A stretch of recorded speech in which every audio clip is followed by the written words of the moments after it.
Welcome back to Animal Crossing New Horizons. I'm dear darling. I should be seeing what's going on our lovely island of Fawnhallow today, where we'll be relaxing as per usual. Sorry, towel on my head. Move a microphone out of the way so I'm not crashing into it. Yeah, late night episode today. I had a D&D session. It was a good session, I will tell you that much. And as in my way back, there's always, like, I suppose, better and worse sessions by definition, but this one is, like, a lot easier to point out, being like, yes, this was a very satisfying one from a DM perspective as well. Not because I did anything particularly great, but past me, I suppose, laid the foundations for good payoffs. But good evening, everyone. Right now in Fawnhallow, it's 11:14 PM on Monday, February 17th, 2025. I also think it's a Love Island final today, so, I don't know, congratulations to whoever won, or not congratulations, depending on what the public consensus is. But yeah, the D&D session today, obviously I can't talk about the specifics of the plot parts, because again, there's still some spoilers in there, but basically, this is what I would say is a big payoff session. I've said quite a few times that I'm sort of like, I've sown a lot of seeds, sort of laid down a lot of small, very small hints here and there onto the true nature of certain things which are going on. Certain things which, you know, I'm sure sometimes my players might have been like, that was a bit of a weird thing to say. I wonder if that was on purpose or not. I'm not going to say every single one was on purpose. I think that's a bit facetious. That's a bit braggadocious, not facetious. But certainly a lot of them were on purpose. Like some specific ways acted, specific wording choices here and there, just to sort of lead something down one way or another. And this is, I think, the biggest payoff that's happened so far. Because there have been like some smaller payoffs in Act 1 or so, but they were all like very short scale reveals. This was a much bigger one because, as I say, as we say, like each of the characters are going to have like their own sort of story arc within the thing, and with this campaign,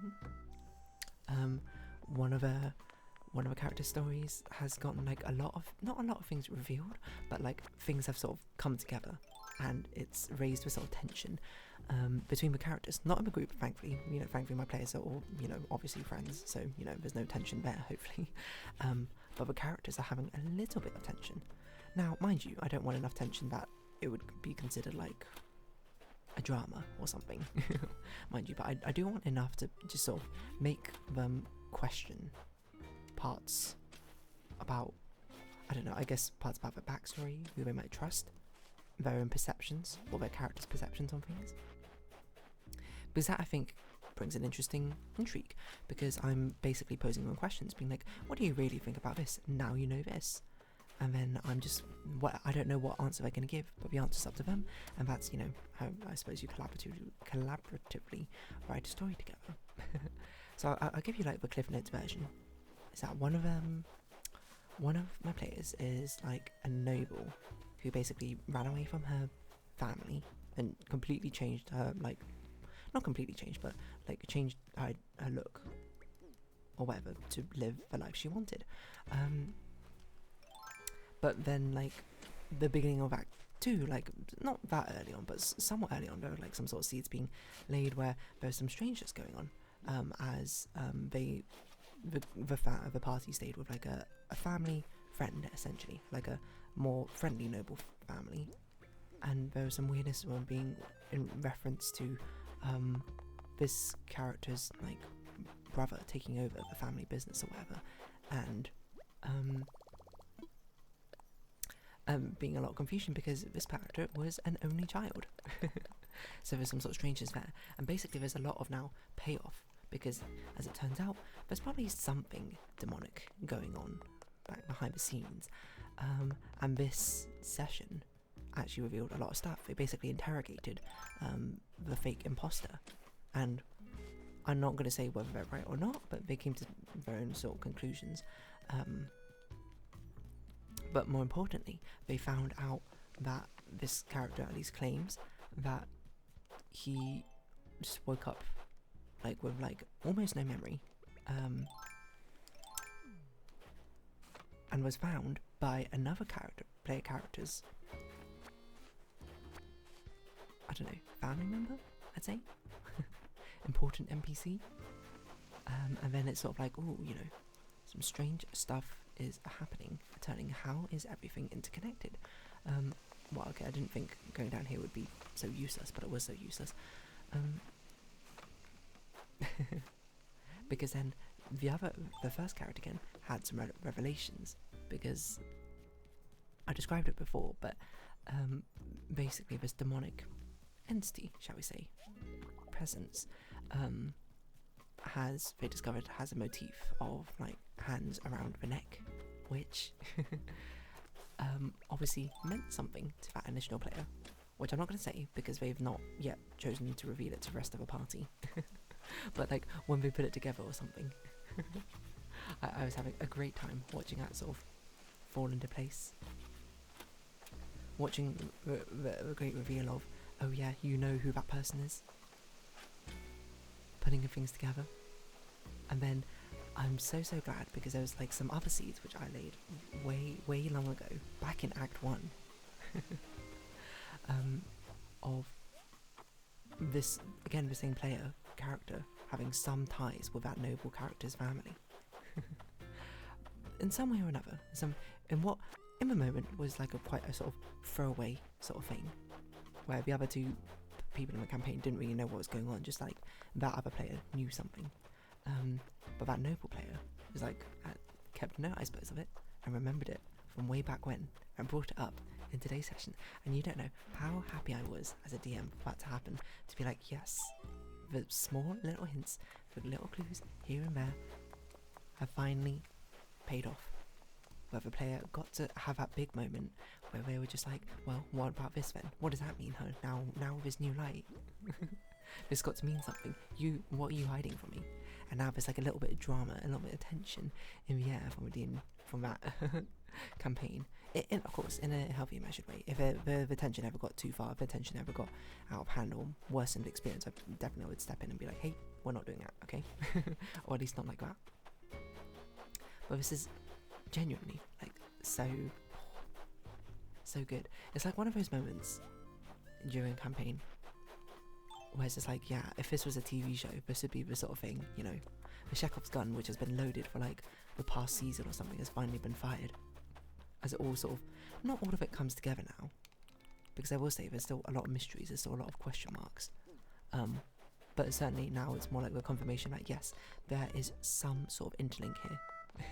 And maybe not everything, obviously not everything is as it seems to begin with, but not everything that they thought they knew is as it seems.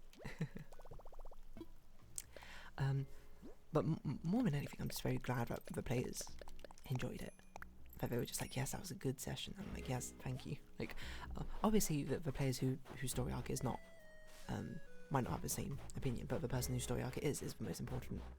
The opinion matters the most, because that is their story arc, right? This is what they signed up for. They were like, this is what I want to see happen.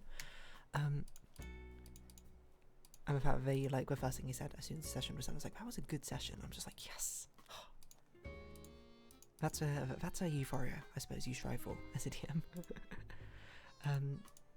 And I can't wait for all these other small little things here and there to get uncovered slowly but surely as well, because all the players have like these little clues here and there. Some of them are a bit more explicit than others. It kind of depends on how easy it is to sort of interweave the stories here and there. So I will say, like, this is why I do so many dream sequences as well, like the beginning or the end of sessions, is because I kind of have to, because if I don't do that, then it's like I don't know how I'm going to progress this character's story when they're nowhere near whatever is relevant to their story, and don't see any of the characters there.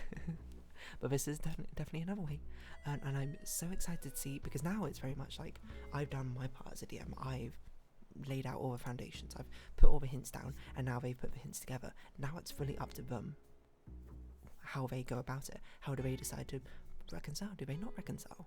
Hopefully they do reconcile, but maybe they don't. Maybe it's something which is just that unspoken tension. Maybe it's going to bubble up and boil over. Maybe it's going to have like a heartfelt reconciliation. Maybe it's going to sting or betrayal. Maybe it's not. I don't know. But that's the fun part, which is why, you know, they say D&D collaborative storytelling experience. It's not me writing a story and telling. It's me giving the setting of a plot and them the actors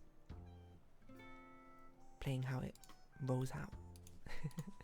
And that's why I can't wait. But very awkwardly, I suppose, is that next week is a break, and then the week after that I'm on holiday, and then the week after that is joint session. So we're not going to see what happens following this session, not for like a month or so, which is just, if anything, this is like a cliffhanger. This is like a Squid Game 2 sort of cliffhanger. Being like, no, what's next? Tell me what's next. Don't leave me like this.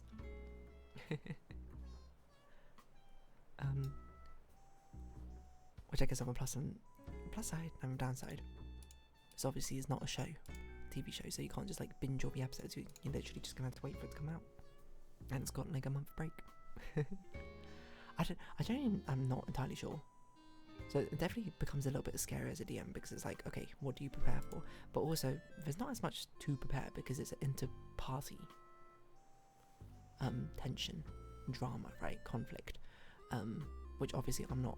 I mean, technically I am. I've got like a DM PC who's kind of a part of it, but she's more of a mediator. She's not really involved, actually, or has much sway either side of the story.